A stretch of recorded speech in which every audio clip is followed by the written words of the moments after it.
Greetings everyone! Bago ang lahat, ako'y magsasabi na ang lumang gusali na ating nakikita ay gawa sa kahoy. At sa kasalukuyan, nakatayo pa sa siyudad ng Zamboanga City.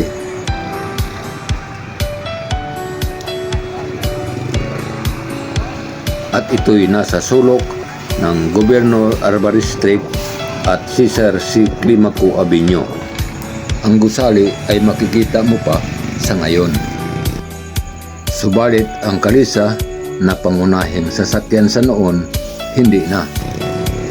At makikita mo na lang ang kalisa sa ibang bahagi ng Pilipinas. Pero sa siyudad ng Zamboanga, wala na. Makikita mo na lang sa mga larawan o sa isang palamuti ng gusali o sa bahay. Ang mataas na gusali ay ang Grand Astoria Hotel na nagpapatunay sa mga pagbabago. Subalit ang lumipas ay isang karanasan na hindi natin nakakalimutan. Ang lugar na ito ay tinatawag sa noon ng Buena Vista sa lugar ng Governor Arbaris Street.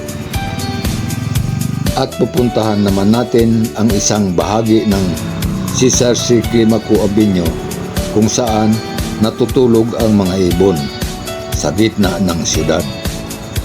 Mula noon hanggang ngayon. At kung araw, wala ka nang makikita kahit isa sa kanila.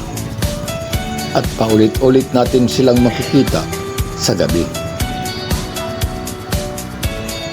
At hanggang dito na lang. Salamat sa panonood and God bless us.